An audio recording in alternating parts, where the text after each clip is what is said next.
Assalamualaikum warahmatullahi wabarakatuh. Innal hamdalillah nahmaduhu wa nasta'inuhu wa nastaghfiruh wa na'udzu billahi min shururi anfusina wa min sayyiati a'malina. Man yahdihillahu fala mudilla lah wa man yudlil fala hadiya lah. Wa asyhadu an la ilaha illallah wahdahu la syarika lah wa asyhadu anna Muhammadan abduhu wa rasuluh. Ya ayyuhalladzina amanu taqullaha haqqa tuqatih ولا تموتن إلا وأنتم مسلمون يا أيها الناس اتقوا ربكم الذي خلقكم من نفس واحدة وخلق منها زوجها وبث منهما رجالا كثيرا ونساء واتقوا الله الذي تساءلون به والأرحام إن الله كان عليكم رقيبا يا أيها الذين آمنوا اتقوا الله وقولوا قولا سديدا يصلح لكم أعمالكم ويغفر لكم ذنوبكم ومن يطع الله ورسوله فقد فاز فوزا عظيما أما بعد فإن أحسن الحديث كتاب الله وخير الهدى هدى محمد صلى الله عليه وآله وسلم وشر الأمور محدثاتها وكل محدثة بدعة وكل بدعة ضلالة وكل ضلالة في النار. Ma'asyiral muslimin, para pemirsa dan para pendengar radio televisi Roja dimanapun Anda berada, semoga senantiasa dirahmati Allah Subhanahu wa Ta'ala.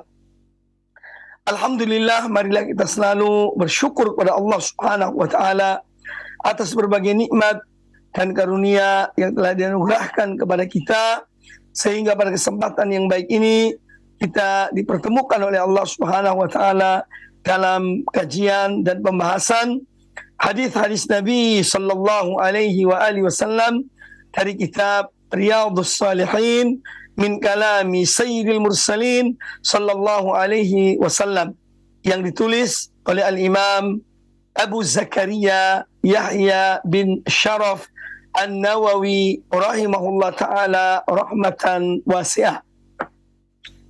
Pembahasan kita insyaallah ta'ala pada kesempatan yang baik ini yaitu memasuki bab tentang babu fadlil mamluk alladhi yuaddi haqqallahi wa haqqa mawalih. Bab tentang keutamaan seorang budak ya, yang dia menunaikan kewajiban dia kepada Allah dan dia melaksanakan kewajibannya kepada tuannya. Jadi seorang budak ya, dan sebagaimana sudah dijelaskan dahulu tentang adanya perbudakan, tentang adanya perbudakan yang mana perbudakan itu adalah merupakan warisan dari zaman dahulu sebelum datangnya Islam. Maka Islam ketika datang dia mengatur tentang perbudakan itu supaya para budak tidak teraniaya, tidak terzalimi. Maka Islam mengatur tentang mereka, hak-hak budak. Nah, tentu budak ini mempunyai dua kewajiban. Ya, kewajiban yang pertama adalah dia sebagai hamba Allah Subhanahu wa Ta'ala. Maka dia mempunyai kewajiban untuk beribadah kepada Allah Subhanahu wa Ta'ala. Dan kemudian yang kedua, di sisi lain dia adalah milik seseorang, milik tuannya yang membelinya misalnya. Maka juga dia mempunyai kewajiban kepada tuannya. Maka Nabi SAW insyaallah dalam hadis-hadis yang akan kita baca menjelaskan tentang keutamaan budak yang dia mengerjakan dua kewajibannya tersebut. Dia mengerjakan kewajibannya kepada Allah Azza wa Jalla dan dia sebagai hamba Allah, dan dia mengerjakan kewajiban dia kepada tuannya ya, sebagai bentuk wala loyalitas dia kepada tuannya. Adapun hadis yang dibawakan oleh Al-Imam Abu Zakaria Yahya bin Sharaf An-Nawawi rahimahullah ta'ala dalam bab ini, yang pertama, qala rahimahullah an Ibnu Umar radhiyallahu anhuma, dari Abdullah bin Umar radhiyallahu anhuma, beliau berkata, anna Rasulullah sallallahu alaihi wasallam qaal, bahwasanya Rasulullah SAW bersabda, Innal abda idza nasaha li sayyidihi. Sesungguhnya seorang hamba, seorang budak, apabila dia menasihati tuannya, nanti akan dijelaskan apa maksud dengan nasaha li sayyidihi. Ketika dia menasihati bagi tuannya, wa ahsana ibadatallah, dan dia membaguskan, memperbaiki ibadahnya kepada Allah Ta'ala, falahu ajruhu marratain, maka baginya pahalanya dua kali, dua kali lipat. Hadis ini muttafaqun alaih, dikeluarkan oleh Imam Bukhari dan Imam Muslim. Baik, yang dimaksud dengan seorang budak idza nasaha li sayyidihi, an-nasihatu li sayyid, nasihatnya atau perbuatan keikhlasan seorang hamba atau budak kepada tuannya, yaitu dengan dia mengerjakan, melaksanakan tugas-tugasnya yang menjadi kewajiban baginya, dalam berkhidmah kepada tuannya, dalam taat kepada tuannya tatkala tuannya memerintahkan kepada yang baik, dan juga ketika dia menjaga, memelihara harta tuannya. Karena seorang budak, salah satu tugasnya adalah menjaga, memelihara, yaitu harta benda tuannya. Jadi hadisnya Abdullah bin Umar ini menjelaskan kepada kita tentang kewajiban seorang budak untuk berkhidmah kepada tuannya, dengan dia betul-betul taat dalam hal yang ma'ruf, dia menjaga harta tuannya, kemudian dia taat kepada tuannya dalam hal yang baik.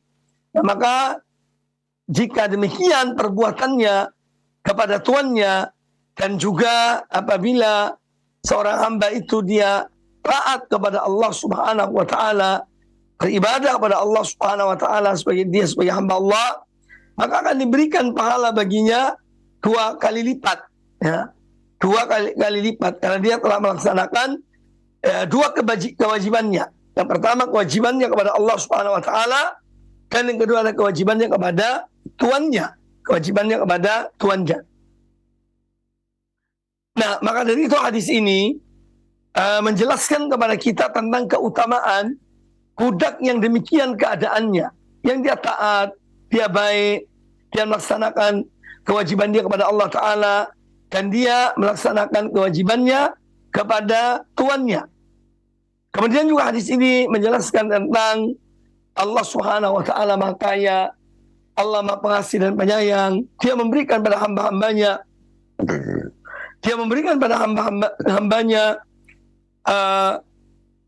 yang berbuat baik tentunya, yang beriman dan berbuat baik, Allah memberikan pahala sesuai dengan yang Allah kehendaki.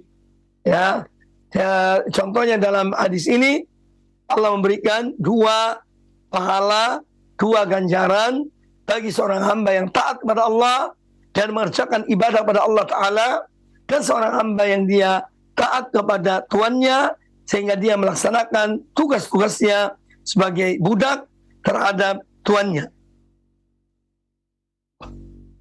Kemudian hadis yang berikutnya, wa an Abi Hurairah radhiyallahu anhu qala, dan dari Abu Hurairah radhiyallahu anhu beliau berkata, qala Rasulullah sallallahu alaihi wasallam, Rasulullah sallallahu alaihi wasallam bersabda, lil abdil mamluki al muslih ajran, bahwa seorang budak yang dia itu al muslih, dia adalah orang yang selalu memperbaiki, selalu menjaga, selalu memelihara dari harta tuannya atau kewajiban-kewajibannya kepada tuannya, maka lahu ajran, dia memiliki 2 ganjaran, 2 pahala. Kemudian kata Abu Hurairah radhiyallahu anhu, walladzi nafsu Abi Hurairah biyadihi, demi zat yang jiwa Abu Hurairah berada di tangannya. laulal jihadu fi sabilillah, seandainya bukan karena berjihad di jalan Allah, wal hajju wa birru ummi, ya, dan seandainya kalau bukan karena ibadah haji, ya, dan juga karena aku berbakti kepada ibuku, la ahbabtu an amuta wa ana mamluk, maka aku akan senang sekali kalau aku ini meninggal sementara aku adalah sebagai seorang budak. Hadis ini muttafaqun alaih, dikeluarkan oleh Imam Bukhari dan Imam Muslim. Ma'asyiral muslimin rahimakumullah.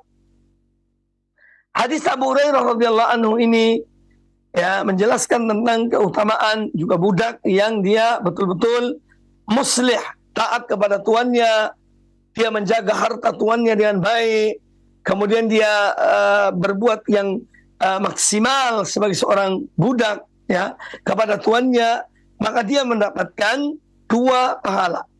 Dia mendapatkan 2 pahala. Kemudian Abu Hurairah ketika mendengar hadis ini, maka beliau mengatakan, "Walladzi nafsu Abi Hurairah biyadihi," demi zat yang jiwa Abu Hurairah berada di tangannya, laulal jihadu fi sabilillah, kalau saja bukan karena amalan-amalan ini, ya, kalau bukan karena amalan-amalan yang pertama yang disebutkan adalah jihad fi sabilillah, kalau saja bukan karena pergi berjihad di jalan Allah, kalau saja bukan karena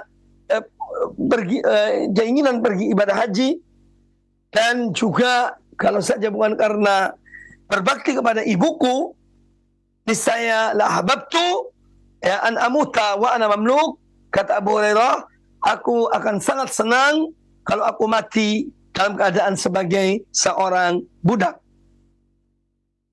Nah, di dalam hadis ini ada beberapa pelajaran yang menunjukkan bahwasanya budak itu karena dia adalah milik tuannya, maka dia itu, ya, tidak wajib berjihad kecuali dengan seizin tuannya. Kalau tuannya izinkan, dia pergi. Kalau tidak, ya tidak. Demikian pula hadis ini menjelaskan kepada kita tentang masalah ibadah haji. Ibadah haji pun demikian. Kalau dia diizinkan oleh tuannya untuk beribadah haji, dia lakukan. Kalau tidak, ya tidak. Dan yang ketiga adalah tentang birrul walidain, ya, bahwa seorang kalau dia jadi budak, dia tidak mudah dan tidak gampang untuk berbakti pada orang tuanya. Makanya kata Abu Hurairah radhiyallahu an, kalau saja bukan karena aku ingin berbakti pada ibuku, niscaya aku akan senang kalau mati dalam keadaan sebagai seorang budak. Ya. Karena budak itu dia terikat dengan tuannya. Dia akan meninggalkan orang tuanya kalau dia sebagai budak. Nah, Abu Hurairah tentu ingin, yakni dia berbakti pada kedua orang tuanya, ya, atau kepada ibunya. Karena berbakti kepada ibu ini adalah salah satu di antara pintu-pintu surga.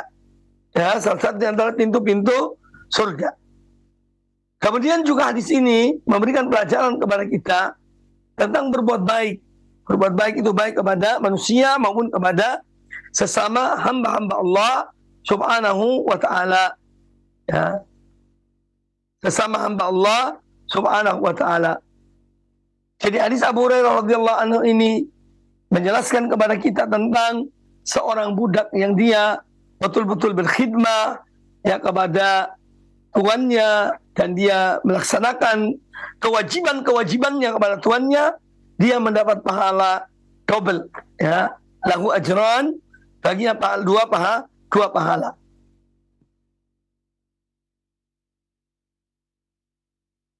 Kemudian yang dimaksud dalam hadis Abu Hurairah ini, seorang al-mamluk al-muslih, seorang budak yang dia tuh betul-betul dia menjaga, memperbaiki, ya, ini maksudnya adalah juga dalam dia berbakti beribadah pada Allah Ta'ala, dan yang kedua adalah ketika dia berkhidmat kepada tuannya. Jadi mencakup dua-duanya, al-muslih, al-mamluk al-muslih, ya, ya, lil abdil mamluk al-muslih ajran, seorang hamba yang dia selalu memperbaiki, selalu berbuat baik, dia baik dalam ibadah pada Allah Ta'ala maupun dalam dia berkhidmat pada tuannya, dia mendapat 2 pahala. Kemudian hadis yang berikutnya, wa an Abi Musa al-Asy'ari radhiyallahu anhu qala, dan dari Abu Musa al-Asy'ari radhiyallahu anhu beliau berkata, qala Rasulullah sallallahu alaihi wasallam, Rasulullah sallallahu alaihi wasallam bersabda, lil mamluki alladhi yuhsinu ibadata rabbih, bagi seorang budak yang dia betul-betul memperbaiki, dia menyempurnakan ibadahnya kepada Tuhannya, wa yuaddi ila sayyidihi, dan dia berbakti, dia melaksanakan amanah yang dipikulkan oleh tuannya kepadanya, ya, wa yuaddi ila sayyidi alladhi alaihi minal haqqi, dan dia melaksanakan tugas-tugasnya, kewajiban-kewajibannya kepada tuannya, wan nasihah wa ta'ah, kemudian juga dia selalu berkhidmat kepada tuannya, dan dia adalah seorang yang taat, maka ajrani, dia memiliki dua pahala. Nah, hadis ini tentu tidak jauh berbeda dengan hadis yang sebelumnya. Intinya adalah bahwa seorang hamba, seorang budak, hendaknya dia berbuat baik, berbuat baik dari 2 sisi. Yang pertama adalah dengan menjalankan kewajibannya kepada Allah Azza wa Jalla dalam beribadah pada Allah Subhanahu wa taala, dan yang kedua adalah dengan dia melaksanakan tugasnya dan kewajibannya kepada tuannya. Kemudian kata Imam An-Nawawi rahimahullah taala, wa anhu, dan juga dari Abu Musa al-Asy'ari radhiyallahu anhu, beliau berkata, qala Rasulullah sallallahu alaihi wasallam, Rasulullah sallallahu alaihi wasallam bersabda, thalathatun lahum ajran, ada 3 golongan manusia yang mereka memiliki 2 pahala, ya, 2 balasan. Jadi ada 3 golongan manusia yang mereka mendapatkan 2 balasan, 2 ganjaran dari Allah Subhanahu wa taala. Rajulun min ahli kitab. Yang pertama adalah seorang dari golongan ahlul kitab. Ya. Amana bi nabiyhi. Dia beriman kepada nabinya, kepada Rasul Allah yang Allah utus kepada mereka. Dia beriman.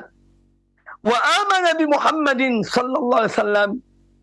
Yang kedua, dia beriman kepada Nabi kita Muhammad sallallahu alaihi wasallam. Jadi yang pertama yang mendapat 2 pahala, seorang, ya, yang dia itu dari golongan ahlul kitab, baik al-Yahud maupun Nasara atau Nasrani. Dia dari golongan ahlul kitab. Dia beriman kepada, ya, Nabi yang diutus sebelum Nabi SAW. Ya, dia percaya, beriman kepada Nabi yang diutus, yakni di saat dia yang diutus oleh Allah kepada kaumnya misalnya. Ya, dan juga yang kedua, dia beriman kepada Nabi Muhammad sallallahu alaihi wasallam. Ini dia mendapat 2 pahala. Kemudian yang kedua, golongan manusia yang kedua, wal abdul mamluku idza adda haqqallahi wa haqqa mawalihi. Yang kedua adalah seorang hamba sahaya yang dia melaksanakan, menunaikan kewajibannya kepada Allah dan kewajibannya kepada tuannya. Ya. Kemudian yang ketiga, wa rajulun kanat lahu amatun, dan seorang yang dia memiliki seorang budak wanita. Seorang yang dia memiliki budak wanita, fa'addabaha, kemudian dia mendidik budak wanita ini, fa'ahsana ta'dibaha, lalu dia maksimal betul di dalam mendidik, ya, mengajarkan adab-adab kepada budaknya tersebut, ya, wa 'allamaha, dan dia mengajarkan kepada budak itu ilmu, fa'ahsana ta'limahu, dan artinya dia mengajarkan dengan baik, thumma a'taqaha, kemudian dia merdekakan budak itu, fatazawwajaha, lalu dia menikahi budak tersebut, falahu ajrani, baginya 2 pahala. Baginya 2 pahala. Nah, di dalam hadis ini, hadis sahih riwayat Imam Bukhari dan Imam Muslim, Rasulullah Sallallahu Alaihi Wasallam menyebutkan kepada kita tentang 3 golongan yang mereka mendapat 2 pahala. Ya, mereka mendapat 2 pahala. Golongan yang pertama yaitu golongan ahlul kitab yang beriman pada Allah Ta'ala. Ya, golongan ahlul kitab. Ya. Dari Yahudi maupun Nasrani. Ya. Mereka yang diberikan kitab sebelumnya.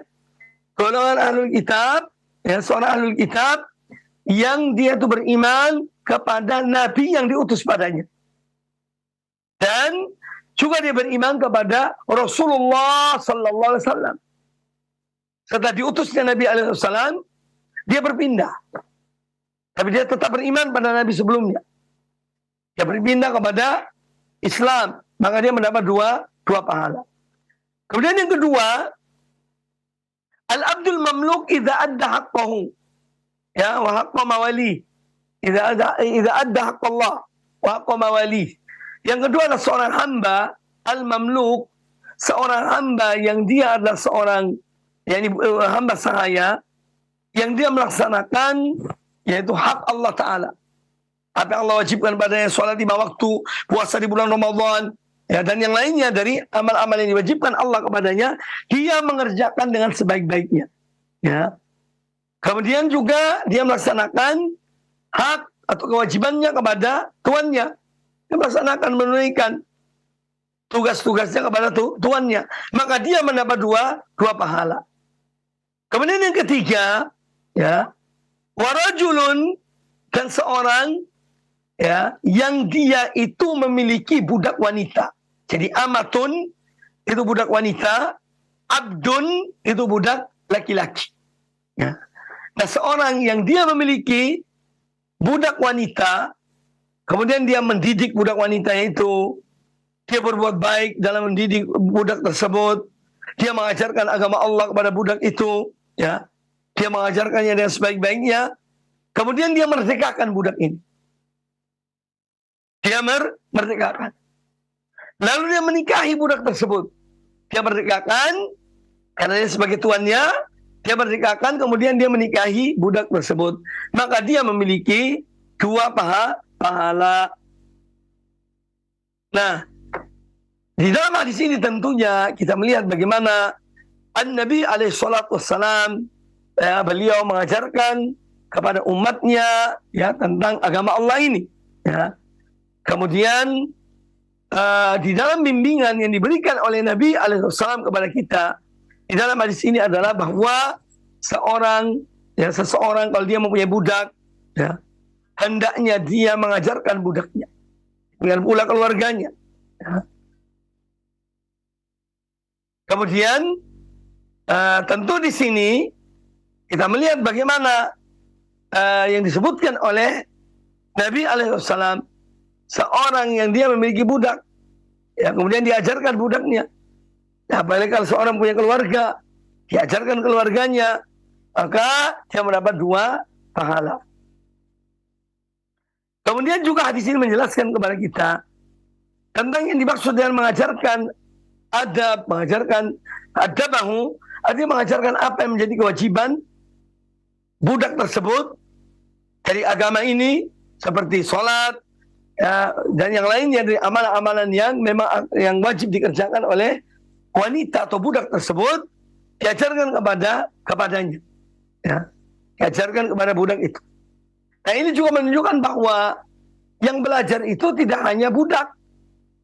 Kalau budak diperintahkan atau ketika seorang berbuat baik dan mengajarkannya, dia mendapat pahala, apalagi selain budak.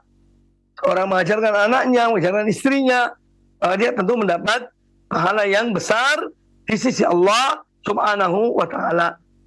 Kemudian hadis ini menjelaskan kepada kita tentang poin yang kedua, dari golongan yang mendapatkan 2 pahala adalah seorang budak yang dia menunaikan kewajibannya kepada tuannya dan kewajibannya kepada Allah Ta'ala. Ya, jadi yang pertama tadi, dia beriman kepada Nabi sebelum Rasulullah SAW, kemudian dia juga beriman kepada Rasulullah SAW, maka dia mendapat 2 pahala. Kemudian yang ketiga, keutamaan orang yang dia mempunyai budak, ya, kemudian dia mengajarkan budaknya, budak wanitanya dengan baik, baik akidahnya, akhlaknya, moralnya, dan seterusnya. Kemudian dia membebaskan. Setelah diajarkannya agama, adab, dan yang lainnya kepada budak ini, dia merdekakan. Setelah dia merdekakan, dia menikahi wanita itu. Jadi dia berarti apa? Bukan menikahi budak, tapi menikahi orang merdeka. Maka dia mendapat 2 pahala. Ini keutamaan orang yang demikian di dalam mendidik budaknya, mendidik anak-anaknya, ya, dan yang lainnya dari keluarganya. Maka dia mendapatkan pahala yang besar sisi Allah Subhanahu wa taala. Dengan demikian, bab tentang keutamaan budak, ya, yang melaksanakan hak Allah dan hak hak tuannya selesai, dan kita akan memasuki bab yang berikutnya dengan Imam An-Nawawi rahimahullah yang membawa satu hadis. Qala rahimahullah ta'ala, Al-Imam An-Nawawi rahimahullah berkata, babu fadlil ibadati fil harji. Ya, babu fadlil ibadati fil harji. Bab tentang keutamaan beribadah di saat munculnya fitnah. Wa ikhtilat wal fitan wa nahwiha. Jadi al-harj artinya ya banyak-banyak ujian, tak banyak munculnya fitnah-fitnah. Ya, maka seorang kalau dia beribadah, ini dia mendapatkan fadilah yang besar. Ya, dia sibukkan dirinya dengan ibadah pada Allah Azza wa Jalla. Ya, dia tidak mau terlibat dalam fitnah-fitnah itu. Maka dia mendapat pahala, yaitu 2, maka dia mendapat fadilah yang besar karena dia beribadah dan meningkatkan amal ibadahnya di saat munculnya fitnah. Qala al-Imam An-Nawawi rahimahullah ta'ala, an Ma'qil bin Yasar radhiyallahu anhu qala, dari Ma'qil bin Yasar. Ma'qil bin Yasar radhiyallahu anhu. Qala, beliau berkata, qala Rasulullah sallallahu alaihi wasallam, Rasulullah sallallahu alaihi wasallam bersabda, al-ibadatu fil harji kahijratin ilayya. Al-ibadatu fil harji kahijratin ilayya.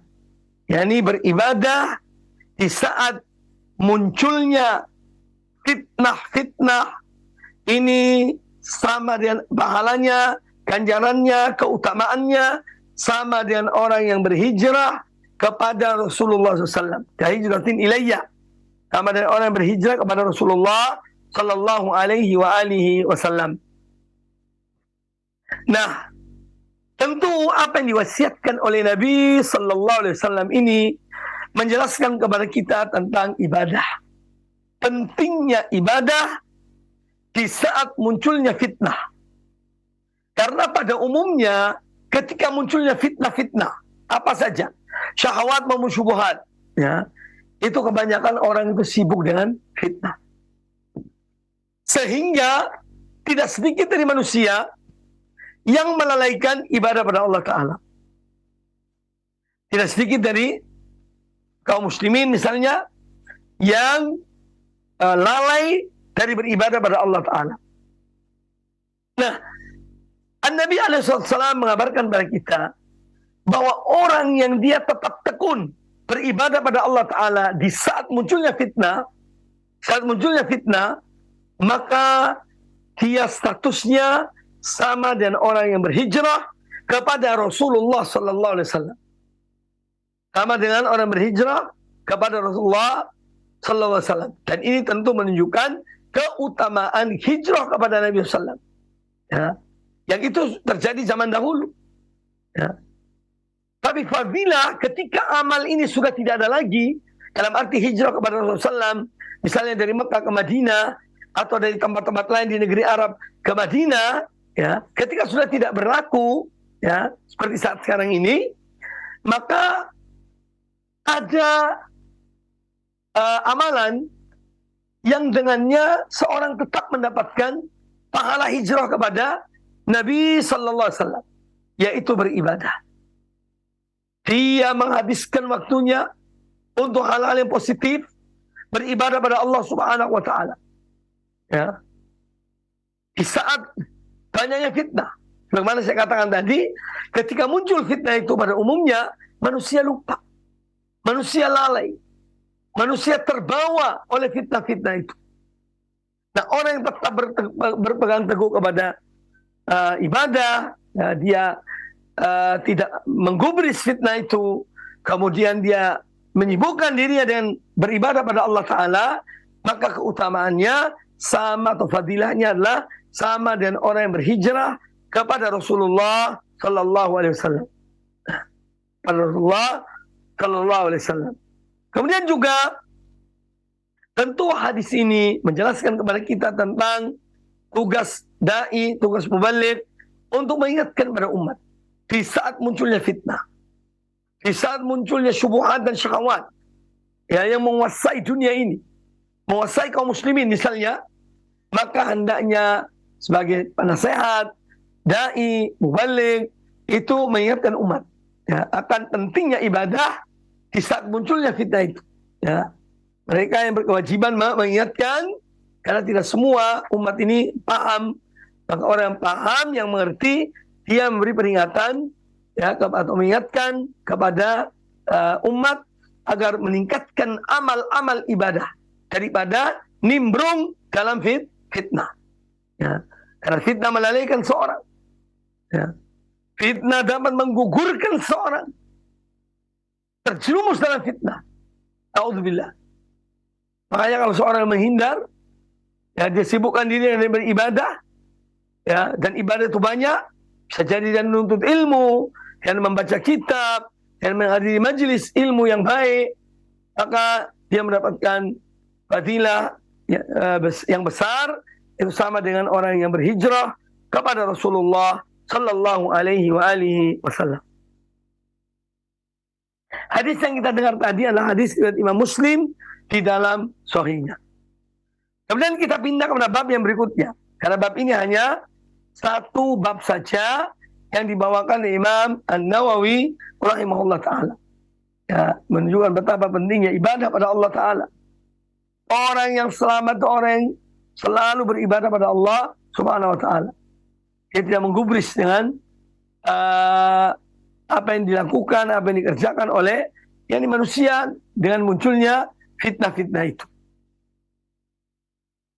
Kemudian bab yang berikutnya, babu fadlis samahati, babu fadlis samahati fil bai'i wasyira wal akhwi wal ata wa husnil qada'i wat taqadi wa irja' al mikyal wal mizan wan nahyi anit tatfif wa fadli indari al musim al mu'sir wa al wada' anhu.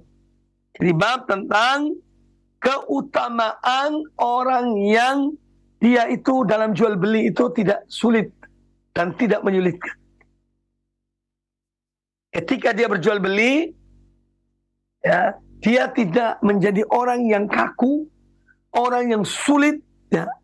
Tapi dia itu dalam jual beli sudah banyak maafkan, ya, banyak iyanya, ya, walaupun mungkin dia untung sedikit, ya, tapi dia sudahlah, tidak apa-apa. Ya. Jadi dia dalam jual beli. Kemudian dalam al-akhdhu wal-ata, dalam take and give, memberi dan menerima, juga dia itu tidak menuntut. Ketika dia diberi, diterima. Apapun mungkin yang diberikannya. Sebagaimana kalau dia juga memberi pada orang lain, juga ya dia beri yang baik pada orang lain. Jadi yang kedua adalah keutamaan orang yang dia itu dalam mengambil dan memberi, dia tidak sulit, tidak banyak hal-hal yang aneh-aneh yang menyulitkan yang dikerjakannya. Dia tidak seperti itu. Demikian pula keutamaan orang yang dia ketika memutuskan sesuatu itu dengan mudah, tidak mempersulit, dalam arti tidak berlama-lama, ya, atau mempersulit orang yang dihukuminya, ya, yang dia putuskan putusan pada orang tersebut. Kemudian juga hadis ini, bab ini menjelaskan kepada kita, atau akan dijelaskan oleh Imam An-Nawawi tentang irja' al-mikyal wal mizan. Ketika seorang menimbang, ya, jangan sampai dia mengurangi timbangan. Ya, bahkan kalau perlu dia lebihkan dikit, ya, dari timbangan orang tersebut, dia lebihkan sedikit. Kemudian wanahi tatfif, demikian pula akan dibahas dalam bab ini larangan menimbang, menakar dengan menipu. Ya, timbangan tipu, timbangan penipuan. Ya, dia menimbang tapi situ dibikin macam-macam supaya timbangannya itu menguntungkan dia, bukan menguntungkan orang yang membeli. Yang termasuk hal yang juga akan dibahas karena hal tersebut dilarang oleh Allah dan Rasulnya, Nabi kita Muhammad SAW. Ini menimbang dengan atau menakar dengan cara yang tidak benar sehingga merugikan orang lain. Ini hukumnya haram, ancamannya besar. Kemudian juga tentang keutamaan indhar al-musir al-muhsir. Keutamaan seorang yang dia memberi pinjaman kepada seorang tanpa riba. Si B memberikan pinjaman kepada si C, ya, dengan perjanjian bulan depan misalnya bayar. Ketika datang bulan depan, ya, si C ini belum mampu membayar. Maka kata si B, sudah ada apa-apa, tangguhkan lagi, tidak ada masalah. Bulan depannya lagi. Ya. Jadi dia menangguhkan, ya, orang yang kesulitan. Karena betul-betul orang itu kesulitan. Atau dia mengatakan, sudah, hutangmu aku bebaskan. Hutangmu aku bebaskan. Maka ini juga akan memberi bab yang akan dibahas oleh Imam Nawawi rahimahullah ta'ala.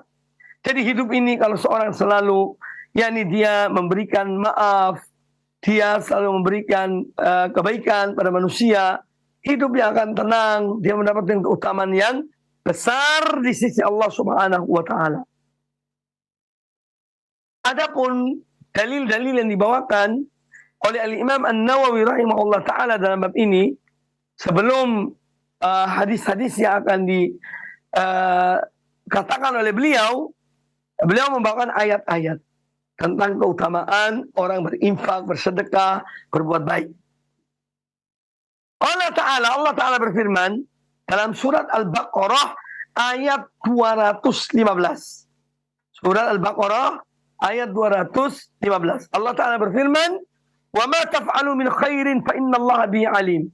Perbuatan baik apa saja yang kamu lakukan, maka sungguhnya Allah Maha mengetahui. Perbuatan baik apa saja yang kamu kerjakan, maka Allah mengetahuinya. Tidak ada yang tersembunyi bagi Allah Ta'ala. Semua terbuka bagi Allah Ta'ala. Tidak ada yang tertutup. Allah Maha mengetahui segala-galanya. Ya. Dan dia di atas arsy. Allah di atas arsy. Ya. Dan dia mengetahui apa yang ada di alam semesta ini. Jalla jalaluhu. Ya. Ini Allah Subhanahu wa taala. Makanya ketika seorang berbuat baik, ya, sekecil apapun, dimanapun dia berbuat baik, maka Allah Maha mengetahui. Wa ma taf'alu min khairin fa innallaha bihi alim. Ya, apapun yang kalian kerjakan dari suatu kebaikan, maka sungguhnya, ya, Allah Maha mengetahui. Ini ayat yang pertama. Kemudian ayat yang kedua, yaitu ayat 85 dari surat Hud. Ayat 85 dari surat Hud. Kisah tentang Nabi Syuaib alaihissalam. Ya, karena di antara amalan yang dilakukan oleh umat Nabi Syuaib adalah, ya, menimbang, menakar dengan menipu. Ya. Kalau mereka menimbang untuk mereka, itu dilebihkan. Tetapi kalau mereka menimbang untuk orang lain, itu dikurangi. Ya, na'udzubillah. Ini sifatnya, yakni sifat yang amat buruk dan amat jelek. Ya. Dia tidak meletakkan suatu pada tempatnya. Ya. Kalau menimbang untuk dirinya, dilebihkan sehingga dia dapat untung. Tapi ketika dia menimbang sesuatu untuk orang lain, ada pembeli misalnya yang beli di tempatnya, itu dikurangi timbangannya. Ya, supaya orang itu rugi, dia yang untung. Naudzubillah. Wa qala ta'ala, Allah Ta'ala berfirman, ya, dalam surat Hud ayat ke-85, wa ya qaumi auful mikyala wal mizana bil qisti.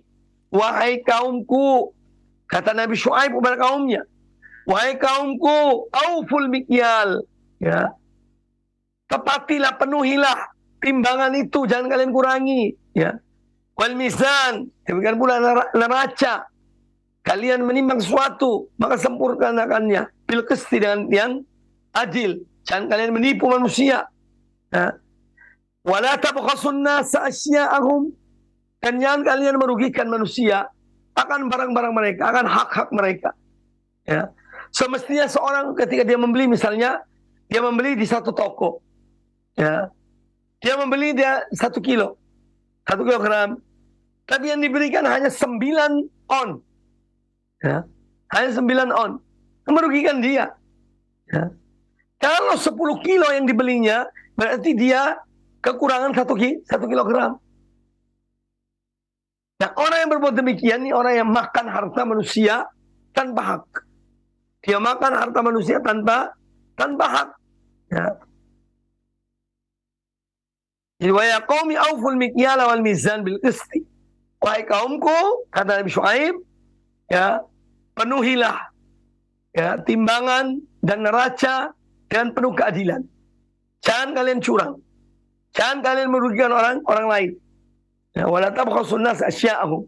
Jangan kalian merugikan orang lain akan hak-hak mereka, barang-barang mereka. Kemudian ayat yang ketiga yang dibawakan oleh Imam An-Nawawi rahimahullah ta'ala dalam bab ini adalah surat Al-Mutaffifin. Mutaffifin ini menimbang dan menipu, ya, untuk merugikan orang lain dan menguntungkan diri sendiri. Qala ta'ala wailul lil mutaffifin. Celakalah bagi orang-orang yang mengurangi timbangan. Alladzina idza iktalu 'alan nas yastawfun. Yang mana mereka itu kalau menimbang untuk diri mereka, ya, dari manusia, orang-orang bawa barangnya untuk ditimbang, dia yang membelinya misalnya, ya, kalau dia menimbang untuk dirinya, itu dia penuhi, ya. Wa idza kaluhum aw wazanuhum yusirun. Tapi kalau dia menimbang untuk mereka, ya, dia merugikan mereka. Ala yadhunnu ulaika annahum mab'utsun. Allah mengancam dengan akhirat, ya.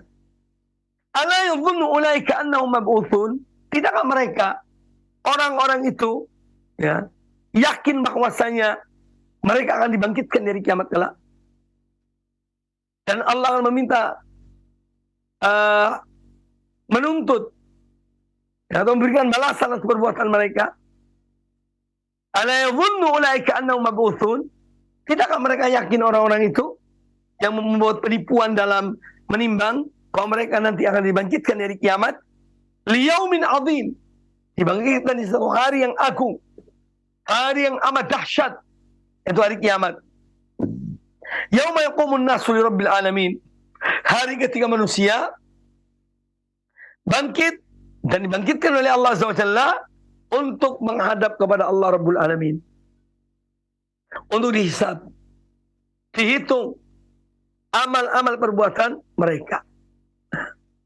Jadi itu 3 ayat yang dibawakan oleh Imam An-Nawawi rahimahullah ta'ala dalam bab yang baru kita bahas tadi. Adapun hadis-hadis Rasulullah sallallahu alaihi wasallam yang dibawakan oleh An-Nawawi rahimahullah ta'ala, yang pertama, qala rahimahullah, wa an Abi Hurairah radhiyallahu anhu qala, dari Abu Hurairah radhiyallahu anhu, beliau berkata, anna rajulan atan nabiyya sallallahu alaihi wasallam, pernah ada seseorang datang menemui Nabi sallallahu alaihi wasallam, yataqadahu fa'aghlaba lahu. Yataqadahu, ya, dia meminta supaya Nabi sallallahu alaihi wasallam memutuskan ya tentang hartanya. Nabi SAW sebagai qadhi ya dalam hal tersebut. Maka kemudian lahu orang ini ketika meminta ditimbang, dia tuh dengan yakni segala kekasarannya ya, dia seakan-akan memberatkan ya. Fahamma bi ashabuhu. Ketika orang ini meminta putusan Nabi SAW dan dia agak kasar kepada Nabi SAW, fahamma bi ashabuhu. Maka para sahabat Nabi Sallallahu Alaihi Wasallam itu sudah ingin berbuat sesuatu, karena mereka tidak senang melihat orang ini sikapnya kepada Rasulullah Sallallahu Alaihi Wasallam. Faqala Rasulullah Sallallahu Alaihi Wasallam, maka Rasulullah SAW bersabda, mengingatkan para sahabat beliau yang sudah marah ya, terhadap orang ini atas perilakunya kepada Nabi Sallallahu Alaihi Wasallam. Maka Nabi SAW bersabda, da'uhu, tinggalkan dia, ini biarkan dia. Fa inna li sahibil haqqi maqalan, karena sungguhnya orang yang dia punya kebenaran, dia berhak berbicara. Ya, biarkan dia bicara. Ya, inna li sahibil haqqi maqalan. Thumma qala, kemudian kata Nabi alaihissalam, a'tuhu sinnan mithla sinnihi. Ini berikanlah kepada dia apa yang dia minta itu. Ya, berikanlah kepada orang ini apa yang diminta oleh orang tersebut.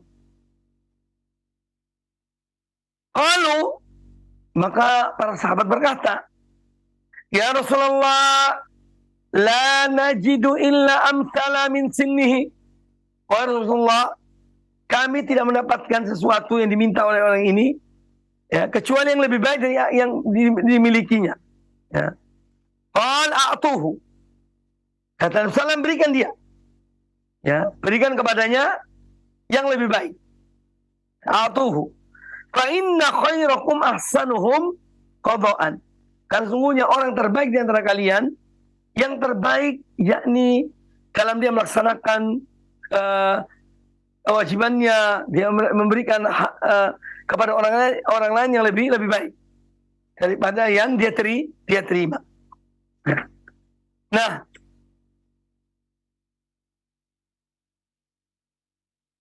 hadis ini menjelaskan kepada kita tentang bolehnya, yaitu seorang menuntut ya hutangnya kalau sudah saatnya dibayar. Jadi misalnya si B memberi hutang kepada si C. Si C menerima dan perjanjian bulan depan dia membayar hutang itu. Setelah datang bulan depan saatnya dia harus bayar, dia tidak membayar. Maka orang yang memberi, si A yang memberikan hutang, dia itu dia boleh dan berhak untuk memintanya, menagih hutang itu. Ya, dia berhak untuk menagih hutang itu jika sudah datang saatnya. Kemudian yang berikutnya, hadis ini menjelaskan kepada kita tentang kebaikan akhlak Nabi Sallallahu Alaihi Wasallam. Beliau adalah orang yang sangat baik akhlaknya. Kemudian pula orang yang pemaaf, ya, orang yang tawadhu, orang yang adil. Itulah Rasulullah Sallallahu Alaihi Wasallam. Sehingga beliau melaksanakan, menunaikan kewajibannya pada orang ini dalam membayar utang orang ini dengan sangat bijak. Sallallahu Alaihi Wasallam. Kemudian orang yang berhutang itu sudah seyogianya ketika orang yang memberikan piutang padanya datang menagih. Nah, orang yang berhutang tadi ini dia jangan kasar kepada orang itu. Kalau dia yang harus membayar. Ya kadang-kadang kita hidup di zaman ini ya seperti itu. Orang yang memberi piutang itu malah yang takut kepada yang diberikan hutang. Penerima merajalela, berbuat seenaknya. Ketika ditagih, ya, dia marah. Karena aneh. Jadi hidup zaman ini memang banyak keanehan. Ya, salah satunya adalah orang yang diberi piutang atau orang yang berhutang pada seorang, justru ketika dia ditagih hutangnya, dia yang mungkin marah, kaku, atau mungkin mengeluarkan kalimat-kalimat yang kurang baik. Nah, sementara dalam kisah ini kita melihat Nabi Alaihissalam, beliau itu dengan lemah lembut, karena beliau disuruh bayar, harus membayar utang orang itu, orang yang menagih itu, dan melaksanakan dengan sebaik-baiknya. Makanya orang yang dihutangi itu jangan kasar kepada orang yang memberi piutang kepadanya. Kemudian hadis ini menjelaskan kepada kita tentang adab seseorang kepada pemimpin. Ya.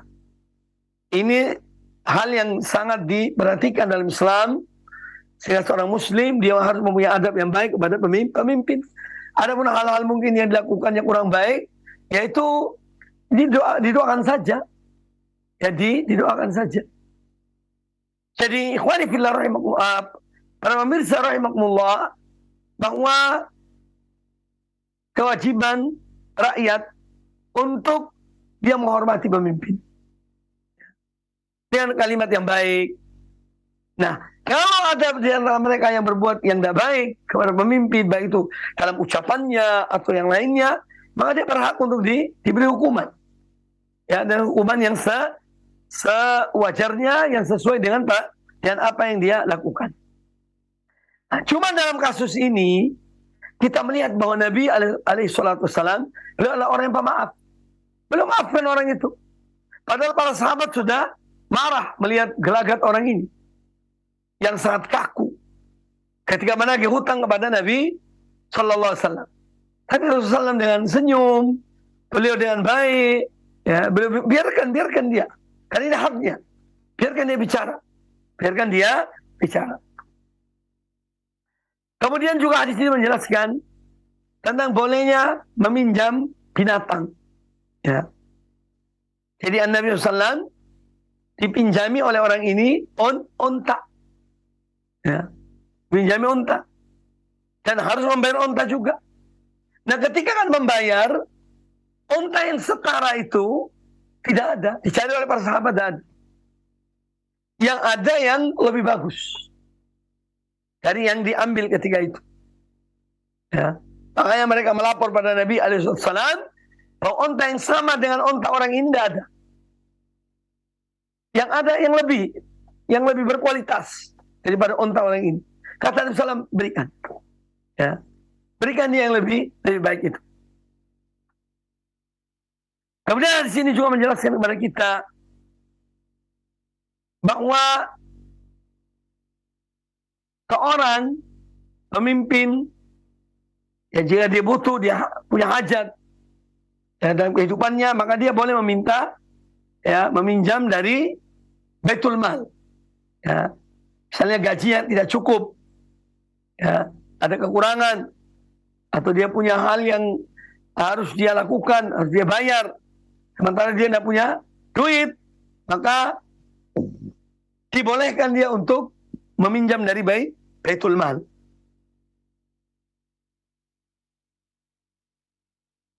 Kemudian hadis yang berikutnya, qala al-Imam An-Nawawi rahimahullah, wa an Jabir bin Abdullah radhiyallahu anhu, dari Jabir bin Abdullah radhiyallahu anhu, anna Rasulullah sallallahu alaihi wasallam qala, bahwasanya Rasulullah sallallahu alaihi wasallam bersabda, rahimallahu rajulan samhan idza ba'a wa idza ishtara wa idza iqtada riwayat Imam Al-Bukhari di dalam Sahih Bukhari. Rasulullah SAW bersabda, rahimallahu rajulan. Semoga Allah merahmati seseorang. Artinya, Allah merahmati seseorang samhan idza ba'a. Ya. Kalau dia beli atau dia dalam jual beli, kalau dia beli, kalau dia menjual, samhan idza ba'a. Kalau dia menjual, dia jual dengan tidak menyulitkan orang. Ya. Dan tidak menyulitkan pembeli. Kemudian, wa idza ishtara. Demikian pula, Allah merahmati seorang, kalau dia beli, juga dia tidak mempersulit penjual. Ya. Dia dengan lapang dada, ya. Mungkin ada harga tidak sesuai, ya. Tapi dia maafkan. Dia bayar dengan yang lebih mahal misalnya dari yang semestinya. Ya. Kemudian wa idza qada, dan Allah merahmati seorang yang dia itu mudah, ya, pemaaf kalau dia meminta untuk haknya diberikan. Ya. Ya mungkin ada kurang-kurangnya lah. Dia maafkan. Jadi ini salah satu keutamaan orang yang dia itu lapang dada, tidak menyulitkan orang lain, baik ketika dia membeli, ketika dia menjual, dan ketika dia membayar hutang atau dia menuntut haknya. Ketika dia meminta haknya, maka dia tidak menyulitkan orang yang akan memberikan haknya. Nah ini keutamaannya orang yang demikian. Dan dia dirahmati oleh Allah Subhanahu wa ta'ala. Dalam satu riwayat bunyi hadis ini, rahimallahu rajulan samhan idza ba'a, samhan idza ishtara, ya, wa samhan idza iqtada. Jadi samanya diulangi setiap kalimat ini. Nah ini keutamaan yang besar bagi orang yang tidak mempersulit orang lain, ya, ketika dia berjualan, ketika membeli atau menjual, atau ketika dia mengambil haknya, maka dia tidak mempersulit orang-orang tersebut. Nah, jadi tentu hadis ini menjelaskan kepada kita tentang ajaran atau ajaran adab yang mulia itu tidak menyulitkan orang lain. Ya. Permudahlah. Ya. Allah akan memberikan kemudahan pada seorang yang selalu mempermudah orang lain. Kemudian yang berikutnya,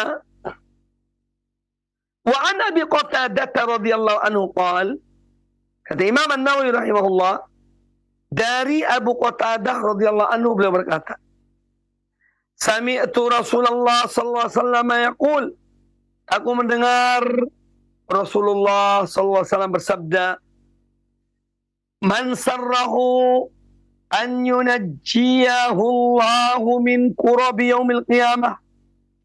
Barang siapa yang dia ingin supaya dia diselamatkan oleh Allah dari kesulitan-kesulitan di hari kiamat kelak, fal yunaffis an mu'sirin aw yadha anhu, maka hendaknya dia memberikan, ya, kemudahan kepada orang yang berhutang padanya.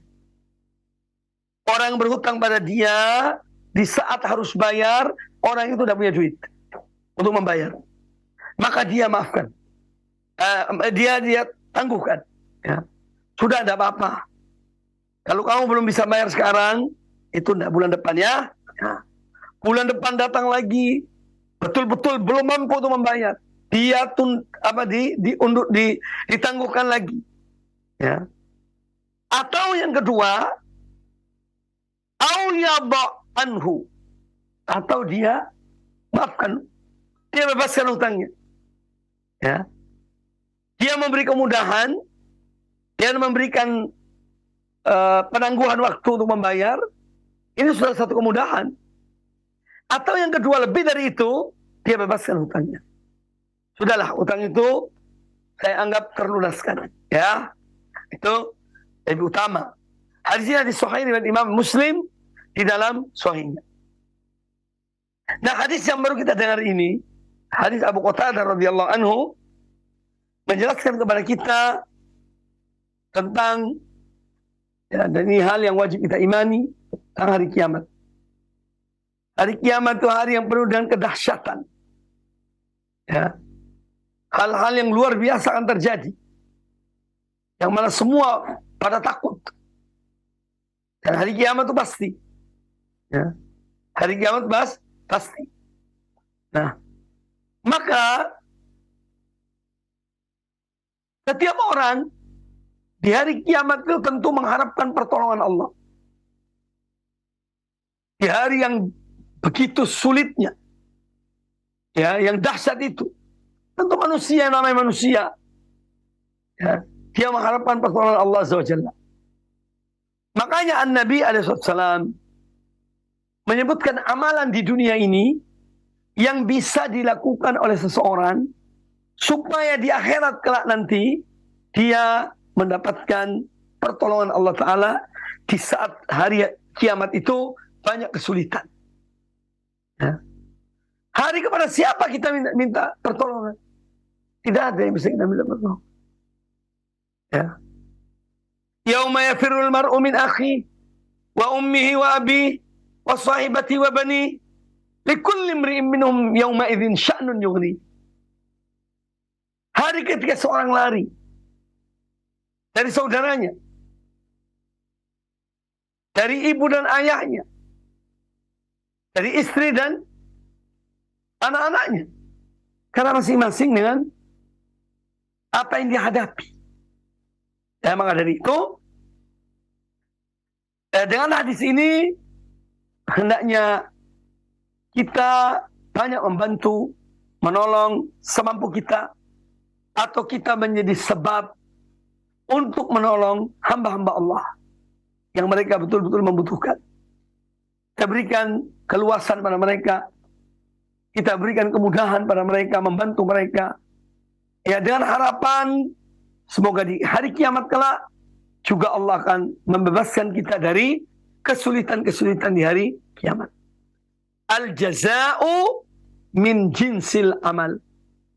Balasan yang Allah berikan pada seorang hamba dari jenis amal yang dia kerjakan.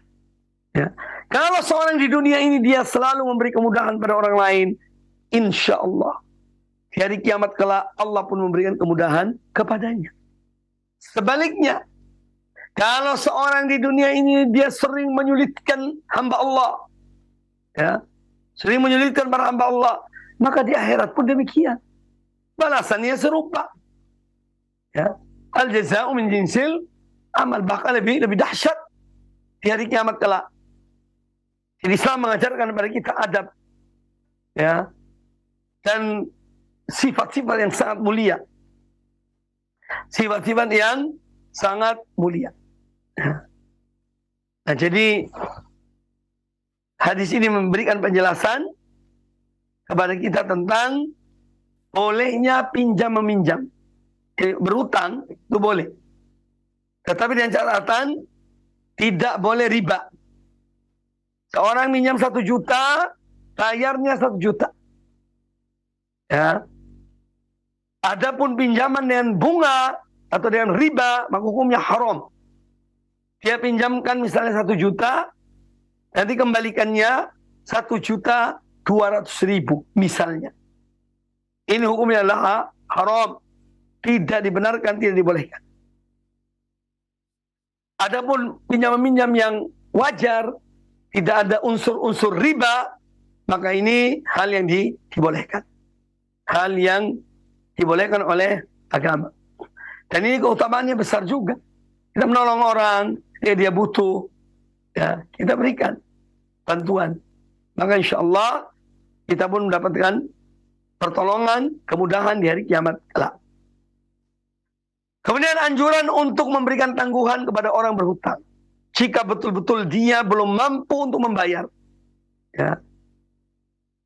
hendaknya dia ditangguhkan waktunya. Ya. Sampai dia betul-betul mendapat kesempatan yang baik untuk membayar, baru dia membayar.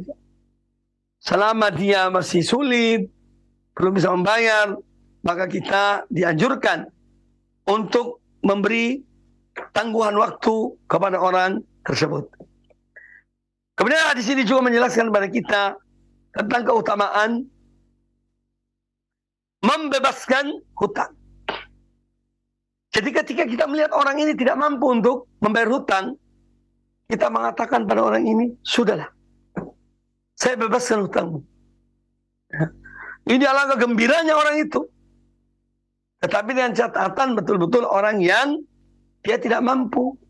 Karena di zaman kita ini, hidup ini sudah banyak perubahan. Kejujuran sulit di zaman ini. Kadang-kadang ada orang yang ingin meminjam duit misalnya, dengan niat tidak akan membayarnya. Naudzubillah. Ya. Kau tidak takut pada Allah Ta'ala. Tidak bayar di dunia, di akhirat nanti akan bayar. Dan bayaran di akhirat lain.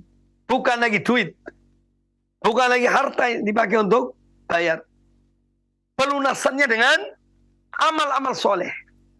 Ya. Makanya hati-hati. Takutlah pada Allah Ta'ala dalam hutang piutang. Jangan sampai kita remehkan. Jangan sampai kita gampangkan. Ya. Itu hak manusia. Bukan hak kita. Ya. Kalau seorang ketika dia berbuat dosa, antara dia dan Allah Azza wa Jalla, Allah Maha Pengampun. Ketika dia bertobat, minta ampun kepada Allah Ta'ala, Allah ampuni dia. Tapi ketika berkaitan dengan hak-hak manusia, maka tidak mudah seorang itu terbebaskan dari tuntutan. Kecuali dia selesaikan di dunia ini. Ya. Kalau tidak selesaikan di dunia ini, di akhirat. Ya. Di akhirat itu seorang sangat membutuhkan pahala, ganjaran. Ya. Maka tidak heran kalau seorang yang dia tuntut di akhirat kelak. Karena ketika di dunia tidak dibayar, malah dituntut di akhirat. Ya, para pemirsa rahimani wa rahimakumullah. Kemudian hadis ini juga menjelaskan kepada kita tentang al-jaza'u min jinsil amal. Bahwa balasan yang Allah berikan pada seorang dari jenis amal yang sama sebagaimana yang sudah saya katakan tadi. Barang siapa memberi kemudahan kepada seorang di dunia ini, Allah berikan kemudahan di akhirat kepadanya. Barang siapa menyulitkan seorang di dunia ini, Allah menyulitkan dia di akhirat. Sesuai dengan jenis amal yang dia lakukan. Maka silahkan kita ini memilih ya, mana yang kita mau melakukannya. Ya. Supaya ini sebagai amal kebaikan manusia atau seorang mukmin di dunia ini. Berikanlah kemudahan bagi hamba-hamba Allah. Misalnya Allah akan berikan kemudahan bagi seorang hamba di akhirat kelak. Baik kaum muslimin, kaum muslimat rahimani wa rahimakumullah, para pemirsa dan para pendengar. Saya kira cukup sampai di sini pembahasan tentang hadis-hadis Nabi Sallallahu Alaihi Wasallam. Kita masih pada bab tentang keutamaan orang yang dia banyak memaafkan dalam hal jual beli dan dalam hal pelunasan hutang misalnya, atau dia ketika menerima haknya dia tidak banyak menuntut. Nah, ini insya Allah kita lanjutkan pada kesempatan akan datang, dan saatnya sekarang insya Allah Taala untuk sesi berikutnya, yaitu sesi tanya jawab yang insya Allah akan dipandu oleh Abu Luqman.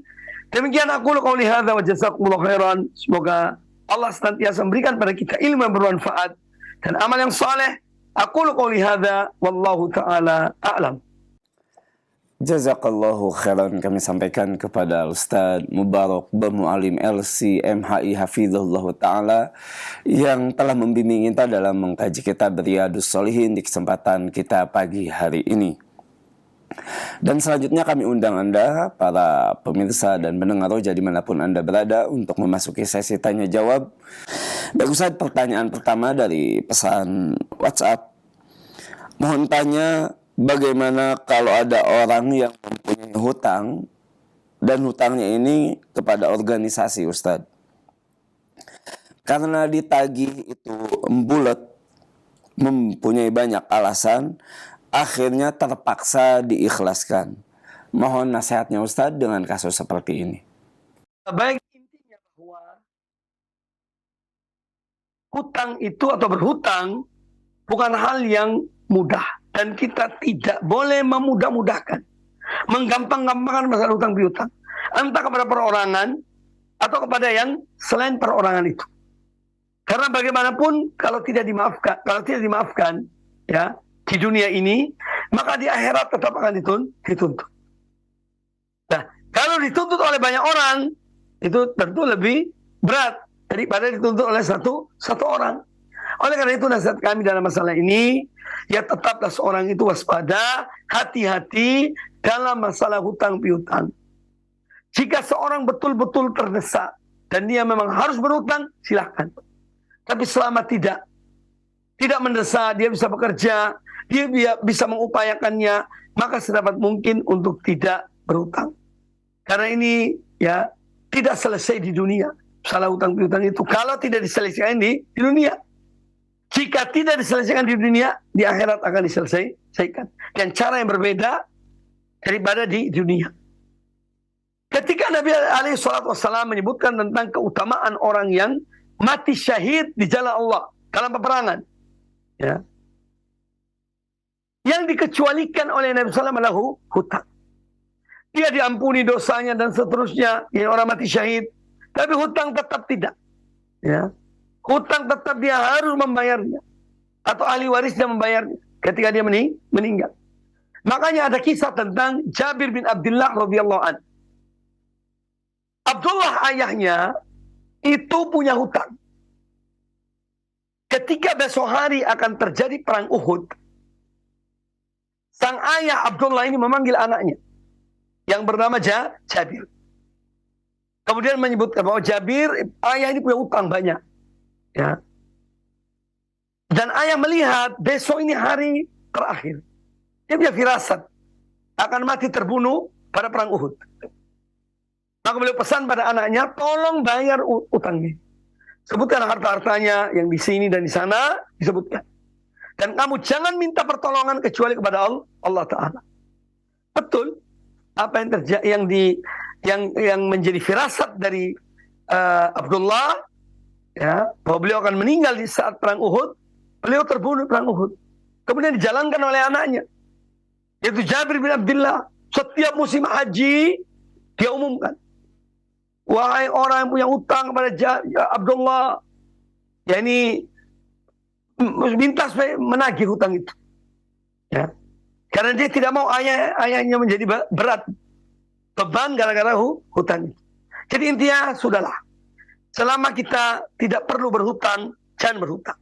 Hutang itu kalau betul-betul mendesak, tidak ada jalan lain kecuali hutang, baru kemudian berhutang. Itu pun untuk hal-hal yang betul-betul darurat.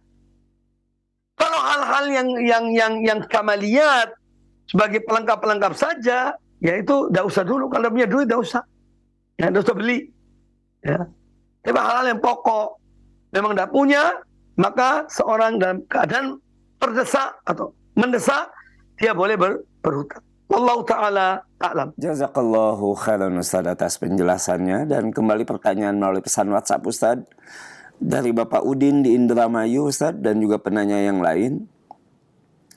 Apabila ada orang yang berhutang dari uang kas masjid Ustaz, tapi susah ditagih, apakah pengurus boleh mengikhlaskannya? Dan pertanyaan yang lain, bolehkah meminjamkan uang dari uang selain uang kita? Contohnya dari uang kas masjid Ustaz. Mohon penjelasannya Ustaz. Baik, di sini wallahu a'lam, saya melihat bahwa ketika pengurus masjid itu berani menghutangkan uang masjid, ini sudah satu kesalahan. Karena kas masjid itu bukan milik pribadi. Itu sudah milik umat. Orang yang menyumbang, yang memberikan sedekah untuk masjid itu, tentu yang diharapkannya bisa dimanfaatkan, ya, untuk pengelolaan masjid. Maka ketika seorang meminjamkan, ini sudah langkah yang tidak tepat. Ini langkah yang salah menurut kami. Karena dia, apa haknya untuk memberikan pinjaman dari kasih itu kepada orang lain? Apa hak seorang pengurus masjid? Padahal itu adalah milik umat. Ya. Maka yang harus diberikan sebetulnya adalah uang misalnya pribadi. Ada orang meminjam, kasih uang pribadi. Jangan kita kemudian kadang-kadang ingin dapat nama supaya kita dikatakan baik, Masya Allah. Tahu-taunya uang yang kita berikan itu bukan uang kita. Ya. Uangnya banyak orang. Ini termasuk riya dalam beramal, dalam berbuat.